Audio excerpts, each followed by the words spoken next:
যে যেখান থেকে আমার ভিডিওটি দেখছেন, আমার আপুরা ভাইয়ারা সবাইকে আসসালামু আলাইকুম। কেমন আছেন সবাই? আজকে রান্না করব বেলে মাছ, আলু দিয়ে, চিংড়ি দিয়ে চচ্চড়ি। কড়াইতে তেল দিয়ে দিলাম, লবণ দিয়ে দিচ্ছি। এর মধ্যে চিংড়ি মাছগুলো একটু ভেজে নেব।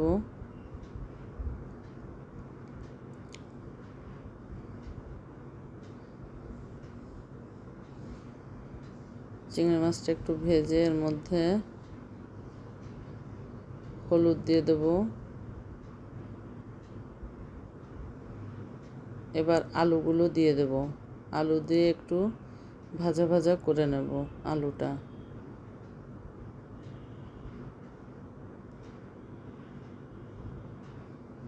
এর মধ্যে একটু বেশি করে পেঁয়াজ দিয়ে দিচ্ছি, কাঁচামরিচ দিয়ে দিচ্ছি,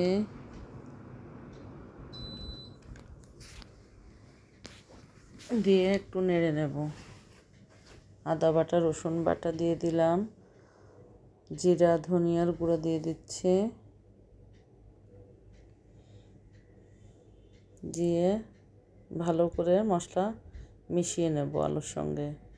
এবার পানি দিয়ে দিচ্ছি। পানিতে একটু জাল উঠে গেলে বেলে মাছগুলো উপর দিয়ে ছড়িয়ে দেব।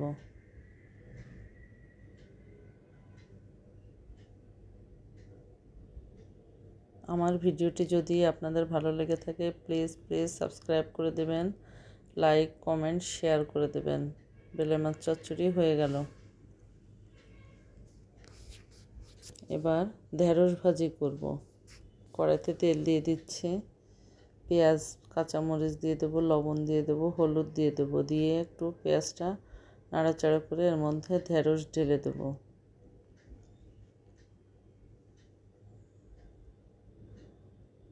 যারা অলরেডি আমার চ্যানেলটি সাবস্ক্রাইব করছেন সবাইকে অসংখ্য ধন্যবাদ। আর যারা আমার চ্যানেলে নতুন তারা প্লিজ আমার চ্যানেলটি সাবস্ক্রাইব করে একটি লাইক করে দেবেন।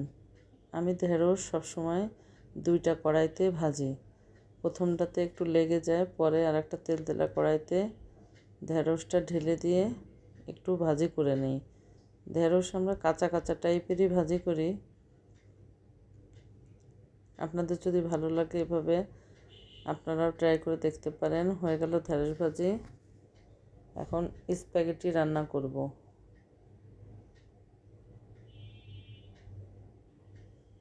এর জন্য মুরগির মাংস কিউব করে কেটে নিয়েছি, ডিম, মরিচ, পেঁয়াজ, কৌটার দুধ গুলিয়ে নিয়েছি, 2 প্যাকেট মশলা, মেয়োনেজ, লবণ, এগুলো রেডি করে নিয়েছি। নুডলসগুলো সেদ্ধ করে নিয়েছি। এখন কড়াইতে তেল দিয়ে দিলাম, ডিমটা ভেজে নেব। ডিমটা ভেজে উঠিয়ে রাখবো। তারপর কড়াইতে আর একটু তেল দিয়ে দিচ্ছি। এর মধ্যে মুরগির মাংসটা ঢেলে দেব। একটু নাড়াচাড়া করে নেব মুরগির মাংসটা। এবার এর মধ্যে টমেটো সস দিয়ে দেবো, আদা বাটা, রসুন বাটা, সয়া সস দিয়ে ভালো করে কষিয়ে নেব মুরগির মাংসটা।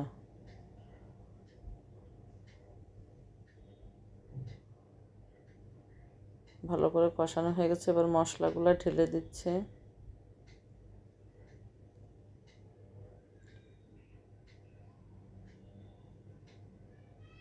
এবার এর মধ্যে পেঁয়াজ দিয়ে দেবো, কাঁচামরিচ কুচি দিয়ে দেবো, দিয়ে ভালো করে নেড়ে নেব।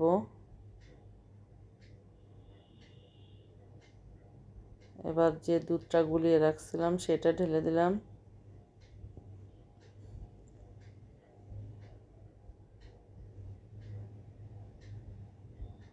এবার এর মধ্যে ডিমটা দিয়ে দিচ্ছি, ভাজি করে রাখছিলাম যে ডিমটা।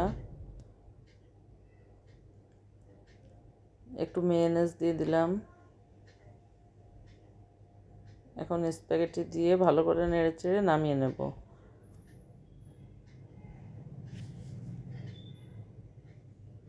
সবাই ভালো থাকবেন। আল্লাহ হাফেজ।